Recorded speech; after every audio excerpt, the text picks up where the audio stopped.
دوستو اسٹیبلشمنٹ نے نون لیگ کی دم پر پاؤں رکھنا شروع کر دیا۔ آج سپریم کورٹ نے فیصلہ سنا دیا کہ جی عمران خان کو شفا ہاسپٹل معائنے کے لیے لے جائیں، اور ساتھ ہی عمران خان کی بہن نورین نیازی کو بھی اڈیالہ جیل کے گیٹ نمبر 5 سے انٹر کر دیا گیا ہے کہ وہ اپنے بھائی سے ملاقات کر لیں۔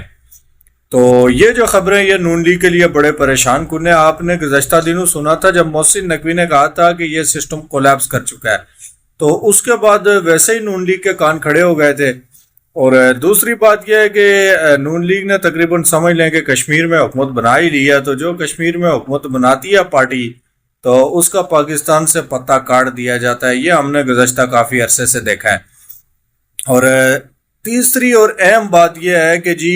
وزیر اعظم شہباز شریف کو تقریباً 3 سال سے اوپر کا عرصہ ہو گیا، 3.5 سال لگ بھگ یا اس سے بھی زیادہ عرصہ ہو گیا ہے کہ وہ وزیر اعظم رہ چکے ہیں، اور موجودہ جو سیٹ اپ ہے اس کو تقریباً 2.5 سال ہو گئے ہیں کہ یہ موجودہ سیٹ اپ کے مطابق حکومت چل رہی ہے۔ تو ابھی تک کوئی بھی وزیر اعظم پاکستان کا اپنے 5 سالہ مدت پوری نہیں کر سکا، تو اس لیے بھی اب شہباز شریف صاحب کا جانے کا وقت ہو گیا ہے۔ آج جائیں، کل جائیں، مہینے بعد جائیں یا 2-3 مہینے بعد جائیں، لیکن ان کے جانے کا وقت تقریباً ہو چکا ہے۔ اور اس کے علاوہ جناب جو پریشان کن خبریں ہیں نون لیگ کے لیے ہیں وہ یہ بھی ہیں کہ کہا یہ بھی جا رہا ہے کہ جی عمران خان صاحب کو شفا ہاسپٹل میں ٹریٹمنٹ کے بعد اگر معاملات معمول کے مطابق ہوئے تو ان کو یا تو زمان پارک منتقل کر دیا جائے گا یا بنی گالہ منتقل کر دیا جائے گا۔ اور یہ جو خبر ہے یہ ایک اور الگ سے اضافی جھٹکا نون لیگ کو دے رہی ہے، تو ابھی دیکھتے ہیں کہ حالات کس طرف جا رہے ہیں۔ ساتھ ہی ساتھ جو ہے یہ بھی خبر آج گردش کر رہی ہے کہ جی زرداری صاحب کے بھی نیب میں کیس کھل رہے ہیں۔ تو ان ساری خبروں کے بعد جو میں نے اندازہ لگایا وہ یہی ہے کہ 28ویں آئینی ترمیم کے لیے یہ سارے ہتھ کنڈے استعمال کیے جا رہے ہیں، اور شہباز شریف صاحب تو خیر اعتراض نہیں کرتے، انہوں نے کبھی اعتراض کیا ہی نہیں ہے، نام کا لفظ ان کے منہ میں نہیں ہے، وہ صرف یس سر ہی کہنے والے بندے۔ لیکن مسئلہ یہ ہے کہ نواز شریف صاحب بھی پاکستان میں موجود ہیں، اور سپروائزر کیونکہ وہی ہیں، وہی ایڈ کر رہے ہیں، تو ان کا جو ہے نا وہ تھوڑا سا اختلافات اسٹیبلشمنٹ کے ساتھ ہمیشہ ہی رہتے ہیں، کبھی اچھے تعلقات ہو جاتے ہیں، کبھی اختلافات ہو جاتے ہیں، لیکن ان کا مسئلہ ہے۔ اور میری سمجھ کے مطابق وہ نہیں چاہتے کہ ہم 28ویں ترمیم جیسا گناہ اپنے سر لیں، اور پیپلز پارٹی بھی یہ نہیں چاہتی۔ ابھی آپ نے دیکھا ہوگا کہ سعید غنی صاحب سے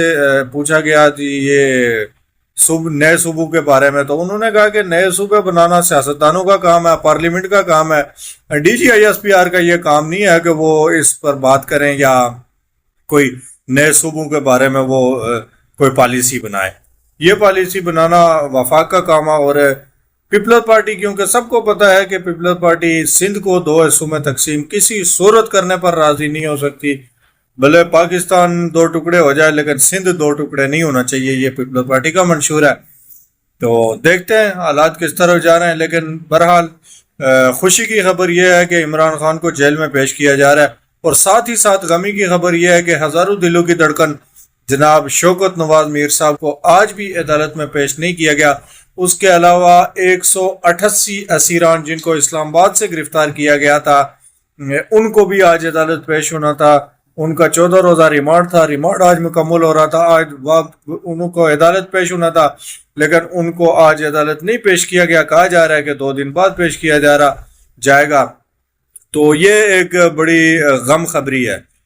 کہ شوکت نواز میر صاحب کو عدالت میں نہیں پیش کیا جا رہا، ان کو ان کے اہل خانہ سے ملنے نہیں دیا جا رہا، ان کی گرفتاری کو شو نہیں کیا جا رہا، ان کو حبس بیجا میں رکھا جا رہا ہے، اور تشویش یہ بھی پائی جاتی ہے کہ شاید تشدد کی وجہ سے وہ اس قابل نہیں ہیں کہ ان کو ابھی سامنے لایا جائے یا عدالت میں پیش کیا جائے،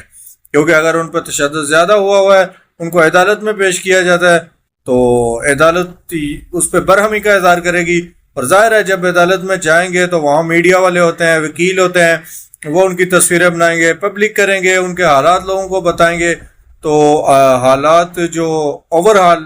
سسٹم ہے اس کو بھی خراب ہونے کے لیے شاید یہ چیزیں اسی لیے روکی گئی ہیں کہ یہ سسٹم خراب نہ ہو جائے۔ تو یہ تھی جی کچھ خاص خبریں، تو دیکھتے ہیں ابھی مڈ ٹرم تو آ گیا شہباز شریف کا، تو مڈ ٹرم سے وہ نکل سکتے ہیں یا یہاں سے ہی فیل ہو کے واپس ہو جائیں گے، اور ان کی جگہ ممکن ہے کوئی نون لیگ کا وزیر اعظم آ جائے یا پیپلز پارٹی کا آ جائے۔ عمران خان کے آنے کے بہرحال فی الحال چانس نہیں ہے، لیکن یہ ہے کہ کچھ رعایتیں ملنے کے ضرور چانس ہیں، لیکن ممکن ہے کہ یہ صرف ایک ہتھ کنڈے کے طور پر استعمال کیا جا رہا ہو 28ویں آئینی ترمیم کے لیے، اور بعد میں پھر اسی سسٹم کو 28ویں آئینی ترمیم کے بعد چلایا جائے، کیونکہ جس طرح وفاداری نون لیگ نبھا سکتی ہے اس طرح کوئی اور نہیں نبھا سکتا۔ بہت شکریہ۔